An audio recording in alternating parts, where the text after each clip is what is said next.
ओम शांति। आज बाबा के 16 अगस्त 21 के महावाक्य हैं। मुरली का टाइटल है मीठे बच्चे, सब बातों में सहनशील बनो, निंदा स्तुति जय पराजय सब में समान रहो, सुनी सुनाई बातों में विश्वास नहीं करो। बाबा कहते हैं निंदा स्तुति जय पराजय हर बात में समान रहो और सुनी सुनाई बातों पर विश्वास नहीं करो। इन सब बातों में सहनशील बनना है। प्रश्न है, आत्मा सदा चढ़ती कला में आगे बढ़ती रहे, उसकी सहज युक्ति सुनाओ। आत्मा सदा चढ़ती कला में आगे बढ़ती रहे, उसकी सहज युक्ति सुनाओ। उत्तर है, एक बाप से ही सुनो, दूसरे से नहीं। फालतू परचिंतन में वाहियात बातों में अपना समय बर्बाद न करो तो आत्मा सदा चढ़ती कला में रहेगी। उल्टी सुल्टी बातें सुनने से, उन पर विश्वास करने से अच्छे बच्चे भी गिर पड़ते हैं, इसलिए बहुत संभाल करनी है। ओम शांति। मीठी मीठी बच्चों को अब स्मृति आई है कि बरोबर आधा कल्प हमने बाप को याद किया है जब से रावण राज्य शुरू हुआ है।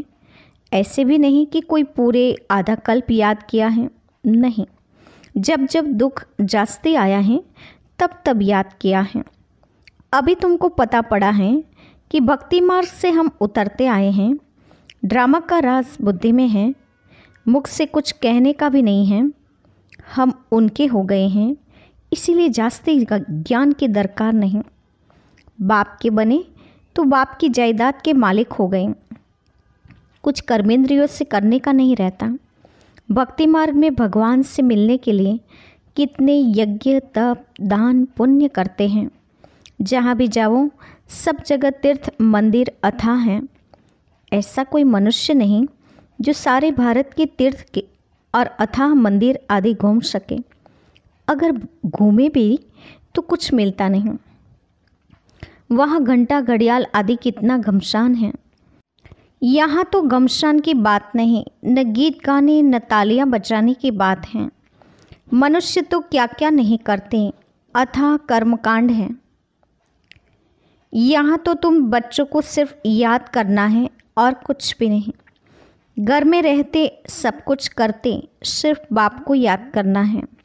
तुम जानते हो अभी हम देवता बनते हैं, यहाँ ही दैवी गुण धारण करना है। खान पान भी शुद्ध होना चाहिए। 36 प्रकार के भोजन तो वहाँ मिलेंगे।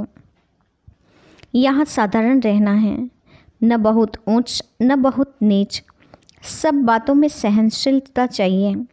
निंदा स्तुति जय पराजय सर्दी गर्मी सब कुछ सहन करना पड़ता है। समय ही ऐसा है। पानी नहीं मिलेगा, यह नहीं मिलेगा, सूर्य भी अपनी तपत दिखाएगा। हर चीज़ तमोप्रधान बनती है। ये सृष्टि ही तमोप्रधान है, तत्व भी तमोप्रधान है, तो यह दुख देते हैं। निंदा स्तुति में भी नहीं जाना है। बहुत हैं जो झट बिगड़ पड़ते हैं। किसने उल्टा सुल्टा कुछ किसको सुनाया, क्योंकि आजकल बातों की बनावट तो बहुत है ना। कोई ने कुछ कहा, तुम्हारे लिए बाबा यह कहते हैं कि इनको देह अभिमान है, बाहर का सो बहुत है। यह किसने सुनाया? बस बुखार चढ़ जाएगा, नींद भी फिट जाएगी। आधा कल्प के मनुष्य ऐसे हैं, कोई को भी झट बुखार चढ़ा दे, झट पीले हो जाएंगे। तो बाप कहते हैं कोई भी ऐसी वाहियात बातें नहीं सुनो। बाप कभी भी किसकी निंदा नहीं करते हैं। बाप तो समझाने के लिए ही कहते हैं। उल्टी सुल्टी बातें एक दो को सुनाने से अच्छे अच्छे बच्चे भी बिगड़ पड़ते हैं। तो ट्रेटर बन वाहियात बातें जाकर एक दो को सुनाएंगे। भक्ति मार्ग में भी कैसी कैसी कहानियाँ बनाई हैं। अभी तुमको ज्ञान मिला है तो तुम कभी भी हे राम या हाय भगवान भी नहीं कह सकते। यह अक्षर भी भक्ति मार्ग के हैं। तुम्हारे मुख से ऐसे अक्षर नहीं निकलने चाहिए। बाप सिर्फ कहते हैं मीठे लाडले बच्चों, आत्म अभिमानी बनो। कितना प्यार से समझाते हैं। किसकी भी बात नहीं सुनो, फालतू पर चिंतन नहीं करो। एक बात पक्की कर लो, हम आत्मा हैं, आत्मा अविनाशी है, शरीर विनाशी है। आत्मा ही संस्कार धारण करती है। अब तुम बच्चों को आत्म अभिमानी बनना है। द्वापर से तुम रावण राज्य में देह अभिमानी बनते हो, इसलिए अब देही अभिमानी बनने में मेहनत लगती है। घड़ी घड़ी बुद्धि में यह आना चाहिए कि हमको बेहद का बाप मिला है। कल्प कल्प बाप वर्षा देते हैं, अब उनकी मत पर चलना है, उनके लिए ही गायन है। तुम माता पिता वह सब संबंधों के सुख देने वाला है, उनमें सब मिठास है। बाकी मित्र संबंधी आदि दुख देने वाले ही हैं। एक ही बाप है जो सबको सुख देने वाला है। रास्ता भी बिल्कुल सहज बताते हैं कि अपने को आत्मा समझ मुझ बाप को याद करो। बाप समझाते हैं यह कोई नई बात नहीं है। तुम जानते हो हर 5000 वर्ष बाद हम ऐसे बाप के पास आते हैं। यह कोई साधु संत नहीं है। तुम कोई साधु संत आदि के पास नहीं रहते। बाकी हाँ, बाप कहते हैं प्रवृत्ति मार्ग के संबंध से तोड़ निभाना है, नहीं तो और ही खिटखिट हो जाती हैं। युक्ति से चलो, प्यार से हर एक को समझाना है कि देखो अभी विनाश का समय नज़दीक है। यह आसुरी दुनिया ख़त्म होनी है, अब देवता बनना है, देवगुण यहाँ धारण करना है। प्यार से समझाना है। देवता ये भी प्याज लहसुन आदि तो खाते नहीं। हम भी मनुष्य से देवता बनते हैं, तो हम यह कैसे खा सकते हैं? तुमको भी राय देते हैं यह छोड़ दो, ऐसी चीज़ें हम खाते नहीं। अभी तुमको बेहद का बाप देवी गुण सिखलाने वाला मिला है तो सर्वगुण संपन्न। यहाँ ही ऐसा बनना है। यहाँ बनेंगे तब फिर भविष्य नई दुनिया आएगी। यह ऐसे ही होता है जैसे रात के बाद फिर दिन होता है।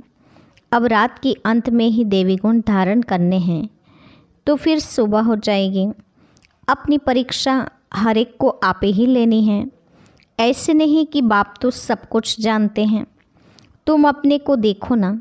स्टूडेंट ऐसे कभी नहीं कहेंगे कि टीचर तो सब कुछ जानते हैं।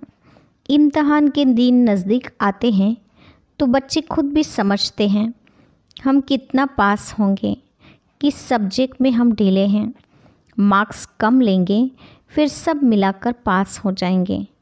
यह समझते हैं तो इसमें भी अपनी जांच रखनी है कि हमारे में क्या कमी है। मैं बहुत मीठा बना हूँ, चेक करो। सबको प्यार से समझाना है हम आत्माओं का बाप परमपिता परमात्मा हैं, मनुष्य की बात नहीं। हम निराकार को भगवान कहते हैं। भगवान रचता एक ही है, बाकी सब है उसकी रचना। रचना से किसको वर्षा नहीं मिल सकता, ये कायदा नहीं है। अब सर्व रचना का सद्गति दाता एक ही रचता बाप है। उसमें साधु संत सब आ गए हैं तो सब आत्मा है ना। हाँ, मनुष्य अच्छे बुरे तो होते ही हैं, पोजीशन ऊंचा नीचा होता है। सन्यासियों में भी नंबरवार हैं। कोई तो देखो भीख मांगते रहते हैं, कोई को सब पाँव पड़ते हैं। तुम बच्चों को भी ऊंच बनना है, बहुत मीठा बनो। कभी भी क्रोध से बात नहीं करनी चाहिए। जितना हो सको प्यार से काम लो। कहते हैं बच्चे बहुत तंग हैं करते हैं, सो तो आजकल के बच्चे हैं ही ऐसे। प्यार से उनको समझाओ। दिखाते हैं कृष्ण चंचलता करता था तो उनको रस्सी से बांधते थे। जितना हो सके प्यार से समझाना है, या तो हल्की सज़ा। बेचारे अबोध यानी कि अनजान हैं।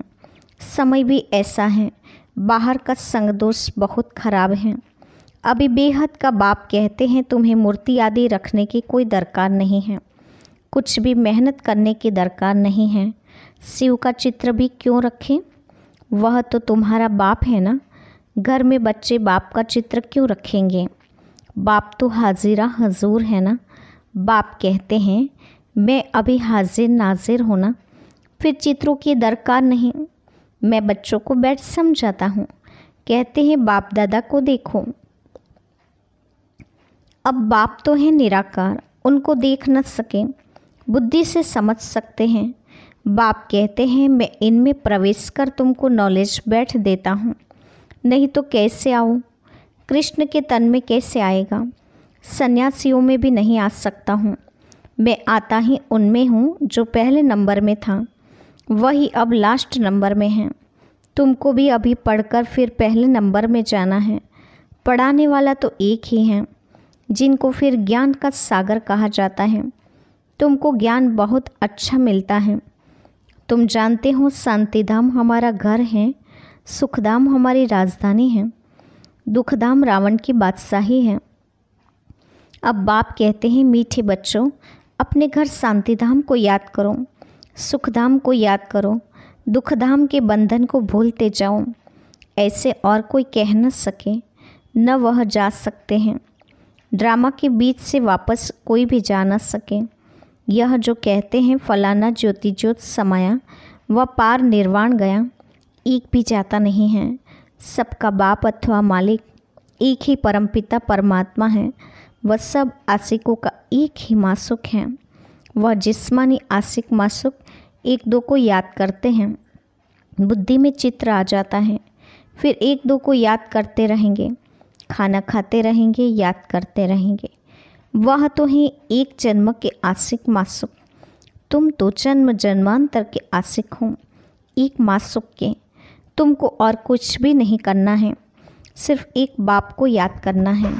उन आशिक मासुक के सामने चित्र आ जाता है, बस उनको देखते देखते काम भी ठहर जाता, फिर उनका चेहरा गुम हो जाता है और काम करने लग पड़ते हैं। इसमें तो ऐसे नहीं है। आत्मा भी बिंदी, परमात्मा भी बिंदी है। अपने को आत्मा समझ बाप को याद करना है, इसमें ही मेहनत है। कोई भी ऐसी प्रैक्टिस करते नहीं हैं। आत्मा का ज्ञान मिला अर्थात आत्मा को रियलाइज़ किया, बाकी रहा परमात्मा, वह भी तुम जानते हो। बाबा आकर यहाँ भ्रुकुटी में बैठते हैं, इनकी जगह भी यहाँ है। आत्मा कहाँ से भी चली जाती है मालूम नहीं पड़ता। उनका मुख्य स्थान भ्रुकुटी है। बाप कहते हैं, मैं भी बिंदी हूँ, इसमें आकर बैठा हूँ, तुमको पता भी नहीं पड़ता है। बाप तुम बच्चों को बैठ समझाते हैं। तुमको जो सुनाते हैं वह हम भी सुनते हैं। समझाने तो बिल्कुल राइट हैं। देवी धर्म वाले जो होंगे वह झट समझ जाएंगे। ये राजधानी स्थापन हो रही है, पहली स्थापना फिर विनाश भी होगा। और कोई धर्म स्थापक ऐसे नहीं करते हैं, वह सिर्फ अपना धर्म स्थापन करते हैं, फिर वृद्धि को पाते। यहाँ जो जितना पुरुषार्थ करता है उतना भविष्य में भी उच्च पद पाते हैं। तुम भविष्य 21 जन्मों के लिए प्रारब्ध बनाते हो तो कितना पुरुषार्थ करना चाहिए, और है भी बहुत सहज। योग भी सहज, जिससे तुम्हारे विकर्म विनाश होते हैं। बाप कहते हैं, मैं गारंटी करता हूँ, कल्प कल्प मैं ही आकर तुम बच्चों को पावन बनाता हूँ। वहाँ पतित एक भी होता नहीं। ज्ञान भी कितना सहज है। 84 जन्मों का चक्र कैसे लगाते हैं, वह भी बुद्धि में नॉलेज है। हमने 84 का चक्र लगाया है, या निश्चय रखना है। निश्चय में ही विजयी हैं। ऐसे नहीं कि पता नहीं हम 84 जन्म लेते हैं व कुछ कम। जबकि तुम ब्राह्मण हो तो तुमको निश्चय होना चाहिए कि बरोबर हमने 84 का चक्र पूरा भोगा है। यह तो बहुत सहज समझाने हैं। बच्चों को समझाया है। यह चित्र सब दिव्य दृष्टि से बाप ने बनवाए हैं, करेक्ट भी कराए हैं। शुरू में जब बनारस में बाबा एकांत में रहते थे तो ऐसे चक्र दीवारों पर बैठ निकालते थे। समझते कुछ नहीं थे कि यह क्या है। खुशी होती थी। साक्षात्कार होने से जैसे उड़ जाते थे। यह क्या होता है समझ में नहीं आता था। तुम जानते हो, जो चित्र पहले बने थे वह फिर बदलकर नए नए बनते गए हैं। अभी नए नए चित्र कल पहले मुआफिक बनते जाते हैं। सीढ़ी का चित्र देखो कितना अच्छा है। इस पर समझाना सहज है। देरी से आने वालों को और ही सहज समझाने मिलने हैं। अभी नए नए जो आते हैं 7 दिन में सारा नॉलेज समझ लेते हैं। पुरानों से भी आगे जा रहे हैं। कोई कहते हैं पहले आते थे तो अच्छा था। अरे यह भी फिक्र मत करो, आगे आते थे और भगंती हो जाते थे। देरी से आने वालों को तो सहज तख्त मिलता है। पहले जो थे देखो वे फिर अब है भी नहीं, ख़त्म हो गए हैं। पिछाड़ी में रिजल्ट का मालूम पड़ता है, कौन पास हुआ। नए नए निकलते हैं और झट सर्विस पर लग पड़ते हैं, पुराने इतना नहीं लगते। नई नई बच्चियां सर्विस से दिल पर चढ़ी रहती हैं, पुराने कितने तो ख़त्म हो गए। इसीलिए बाबा कहते हैं जिनको सर्वोत्तम ब्राह्मण कुलभूषण कहा जाता है उनमें भी कोई आश्चर्यवश सुनंती भागंती हो जाते हैं। जो गाया हुआ है वह अब प्रैक्टिकल हो रहा है। अच्छा, मीठी मीठी सिकिलते बच्चों के प्रति माता पिता बाप दादा का याद प्यार और गुड मॉर्निंग। रूहानी बाप की रूहानी बच्चों को नमस्ते। हम रूहानी बच्चों के रूहानी माता पिता बाप दादा को याद प्यार, गुड मॉर्निंग और नमस्ते। धारणा के लिए मुख्य सार। पहली पॉइंट, अपनी जांच आप ही करनी है। देखना है मैं बहुत बहुत मीठा बना हूँ, हमारे में क्या क्या कमी है। सब देवी गुण धारण हुए हैं, अपनी चलन देवताओं जैसी बनानी है। आसुरी खान पान त्याग देना है। दूसरा, कोई भी वाहियात बातें न सुननी है न बोलनी है, सहनशील बनना है। आज का वरदान, कर्मातीत स्टेज पर स्थित हो, चारों ओर की सेवाओं को हैंडल करने वाले सिद्धि स्वरूप भव। कर्मातीत स्टेज पर स्थित हो, चारों ओर की सेवाओं को हैंडल करने वाले सिद्धि स्वरूप भव। विस्तार है, आगे चलकर चारों ओर की सेवाओं के विस्तार को हैंडल करने के लिए भिन्न भिन्न साधन अपनाने पड़ेंगे, क्योंकि उस समय पत्र व्यवहार या टेलीग्राम टेलीफोन आदि काम नहीं करेंगे। ऐसे समय पर वायरलेस सेट चाहिए। इसके लिए अभी अभी कर्मयोगी अभी अभी कर्मातीत स्टेज में स्थित रहने का अभ्यास करो, तब चारों ओर संकल्प की सिद्धि द्वारा सेवा में सहयोगी बन सकेंगे। तो कर्मातीत स्थिति की स्टेज को प्राप्त करना है तो बाबा ने कहा अभी से सेवाओं को हैंडल करना है। जब चाहे अभी अभी कर्मयोगी बने, अभी अभी कर्मातीत स्टेज में स्थित हो जाए। ऐसे अभ्यास से संकल्प की सिद्धि को प्राप्त कर सकते हैं और औरों को भी सिद्धि स्वरूप बन के सहयोगी बना सकते हैं। स्लोगन है, परमात्मा प्यार की पालना का स्वरूप आपका सहज योगी जीवन है। परमात्मा प्यार की पालना का स्वरूप आपकी सहज योगी जीवन है। ओम शांति।